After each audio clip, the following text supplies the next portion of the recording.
ہے اس کے اندر جو کوئی ہے اپنی رعیت کا، کہ جو اس کے اہل وعیال اس کے اندر ہیں، اس کے کام کرنے والے اس کے اندر ہیں، جو کوئی بھی ہے حکمران ہے تو اس سے اس کی رعایا کا پوچھا جائے گا، گھر کا سربراہ ہے تو اس کے گھر والوں کا پوچھا جائے گا، اگر فیکٹری میں کام کرنے والا ہے تو فیکٹری میں اس کے اندر جو لوگ ہیں ان کے بارے میں پوچھا جائے گا، اور قیامت کے دن یہ پوچھا جائے گا کہ تو خود اگر نیک عمل کرتا تھا تو دوسرے کو کیوں نہیں کہتا تھا؟ تو خود جو ہے بڑا نیک اور پرہیزگار تھا، دوسروں تک میری توحید کا سبق کیوں نہیں پہنچایا؟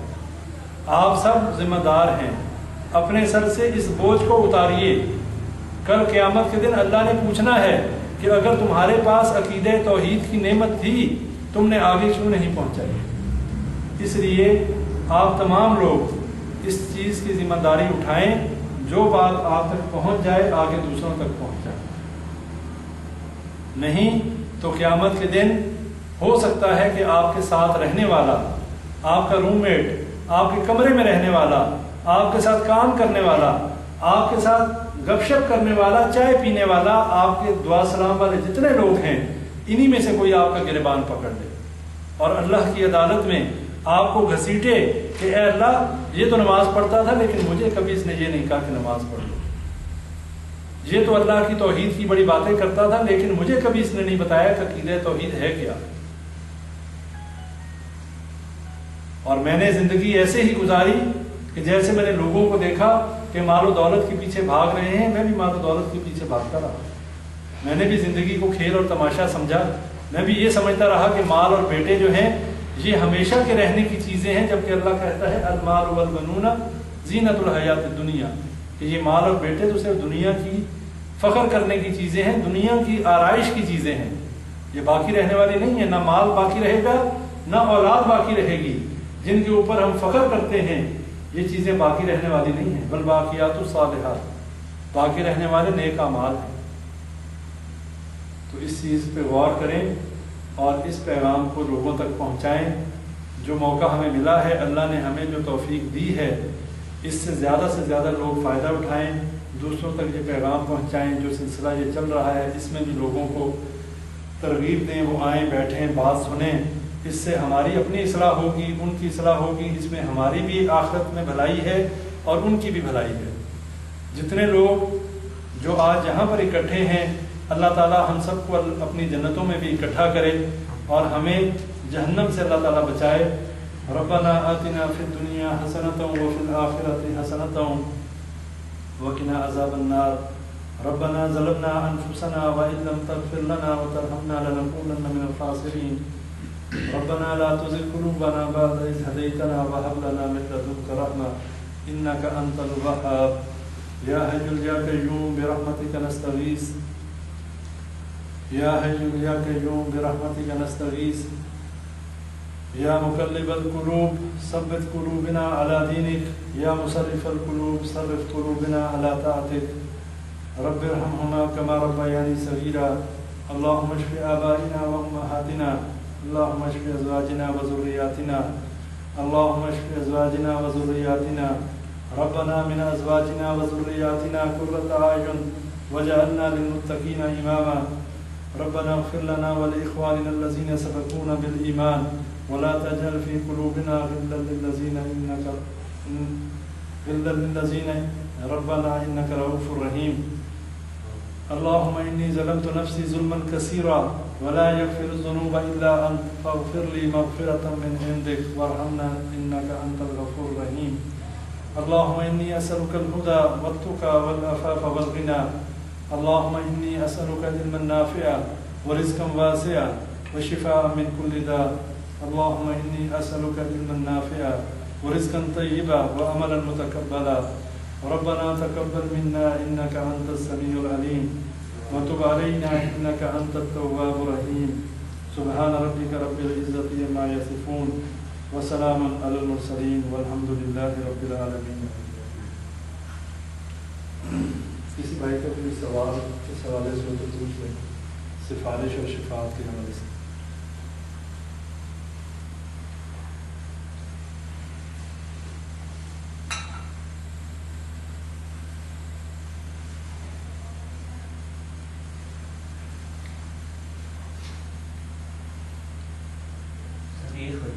سمجھتا ہے کہ جاہل لوگوں کے ساتھ دین کا بحث کرنا جائز نہیں ہے. اگر ہم دین کی طرف بلاتے ہیں تو یہ مذاق کر دیتے ہیں, مذاق اڑاتے ہیں. یہ قرآن کی آیت ہے, سورہ فرقان کی آیت نمبر ہے یہ. پھر اگر وہ روم میں ہو یا ادھر ادھر ہو تو ان کو تو ایک بار بولنا, دو تین بار بولنے, پھر وہ مذاق اڑاتے تھے. لیکن قرآن میں آتا ہے ادعو الی سبیل ربک بالحکمۃ والموعظۃ الحسنہ وجادلہم باللتی ہی احسن, کہ اللہ کے راستے کی طرف حکمت سے بلاؤ, اچھے احسن طریقے سے بلاؤ, اور اگر آپس میں مجادلہ یا بحث یا مباحثہ ہو جائے تو وہ اس میں بھی اپنے طریقے کو بڑا اچھا رکھو. یہ ہے دعوت دینے کا طریقہ. رہی بات مذاق اڑانے کی, اور سورہ فرقان میں ہے وَإِذَا خَاطَبَهُمُ الْجَاهِلُونَ قَالُوا سَلَامًا, کہ اگر کسی جاہل کے ساتھ مٹ بھیڑ ہو جائے, کسی سے بحث ہو جائے, یا کوئی جاہل ایسا جو کہ بات سمجھنے والا نہ ہو, قَالُوا سَلَامًا, یعنی اسے اعراض کرتے ہوئے, سلامتی کے ساتھ سلام کرتے ہوئے نکل جاؤ. لیکن جو دعوت دینے کا اسلوب ہے یا جو دعوت دینے کا شرعی طریقہ ہے, اس میں دعوت دینے کا طریقہ ایسا ہونا چاہیے کہ جس میں اگلا شخص جو ہے وہ اپنی بے عزتی محسوس نہ کرے. اس سے بات کرتے ہوئے انداز ایسا نہ ہو کہ وہ شخص یہ محسوس کرے کہ جو بات کرنے والا ہے وہ اپنے آپ کو تو بہت متقی اور پرہیزگار سمجھتا ہے, اور مجھے جو ہے وہ بالکل ہی جو ہے مشرک اور کافر سمجھتا ہے. اصل مسئلہ جو ہے ہماری انداز کا ہے. اگر ہمارا انداز ایسا ہو جس میں ہم اپنے آپ کو اس سے بھی برا سمجھتے ہوں, اور ہم یہی کہیں کہ میرے بھائی میں تم سے بھی زیادہ گناہ گار ہوں اور میرا اپنا عمل بھی بہت خراب ہے, لیکن ہمیں یہ فکر کرنی ہے, ہمیں اپنی اصلاح کرنی ہے. ہمیشہ جب بھی صیغہ استعمال کریں جمع کا صیغہ استعمال کریں, کبھی بھی واحد کا جو ہے صیغہ استعمال نہ کریں کہ تم اپنی اصلاح کر لو, تم یہ کر لو, تم وہ کر لو. اسی طرح صاحب ہم بول دیتے ہیں تو پھر بھی وہ کفریہ الفاظ بولتے ہیں. اس میں یہی ہے کہ اس کو اچھے طریقے سے بتائیں.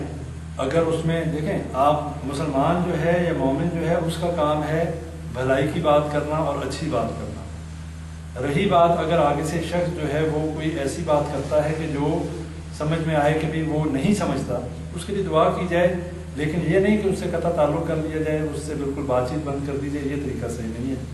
وقتاً فوقتاً اچھے انداز سے اس کی اصلاح کرنے کی کوشش کی جائے, اور یہ بھی دیکھا جائے کہ وہ کس بات سے چڑھتا ہے, کون سی بات جو ہے جس سے وہ ایک دم جو ہے وہ آؤٹ آف کنٹرول ہو جاتا ہے, وہ بات پہلے نہ کرے. جو بات اس کی سمجھ میں آتی ہے, جو بات اس پہ وہ آپ سے اتفاق کرتا ہے, اس بات کو لے کے چلے, اور پھر آہستہ آہستہ اس سے, اس لیے کہ جب آپ قطع تعلق کر لیں گے, جب آپ کا تعلق بگڑ جائے گا, جب آپ میں بات چیت ختم ہو جائے گی, پھر آپ اصلاح نہیں کر سکتے. اگر ایک شخص چور ہے, ہم اسے کہیں بھی چور بات سننا, تو کیا سنیں گے؟ چور ہمیں پتہ ہے چور ہے, لیکن اگر ہم اسے چور کہیں گے تو پھر وہ آپ کی بات تو نہیں سنے گا, وہ تو اپنا دل کا دروازہ بند کر لے گا. وہ اب اپنی ہٹ درمی اور ضد پہ آگے سے اس نے مجھے چور کہا. اس لیے ہمیں چور کو بھی چور نہیں کہنا, اور اس سے ایسے ہی بات کرنی ہے کہ جیسے ہم اسے بڑا ہی نیک اور بڑا ہی پارسا سمجھتے ہیں, اور ہم اس سے سیکھ رہے ہیں. جب ہمارا انداز یہ ہوگا کہ بھائی ہم تم سے سیکھ رہے ہیں, پھر وہ ضرور آپ کی بات سنیں. جب یہ کفری الفاظ بولتا ہے پھر تمہارا دماغ شارٹ ہو جاتا ہے. دماغ شارٹ نہیں کرنا نا, دماغ شارٹ نہیں کرنا. اس لیے کہ دیکھیں نبی اکرم صلی اللہ علیہ وسلم نے فرمایا, خود نہیں سمجھتا دوسرے کو بھی الزام لگاتا ہے. بات نہیں, دیکھیں ہم نبی تو نہیں, ہم تو انسان ہیں. نبی اکرم صلی اللہ علیہ وسلم جیسی ہستی کے اوپر کیسے کیسے کسی نے شاعر کہا, کسی نے جادوگر کہا, کسی نے مجنون کہا. اپنے ہی رشتہ دار پیچھے پیچھے چل رہے ہوتے تھے. جب قافلے آتے وہ دعوت دینے کے لیے جاتے, پیچھے اپنے ہی چچا پیچھے پیچھے چل رہا ہوتا کہ اس کی بات نہ سننا, یہ تو جادوگر ہے, یہ تو دیوانہ ہے, نعوذ باللہ. اور دوسری بات یہ کہ نبی اکرم صلی اللہ علیہ وسلم نے فرمایا کہ کفار کے جھوٹے الہوں کو بھی گالی مت دو, اس لیے کہ جب ان کے جھوٹے الہوں کو گالی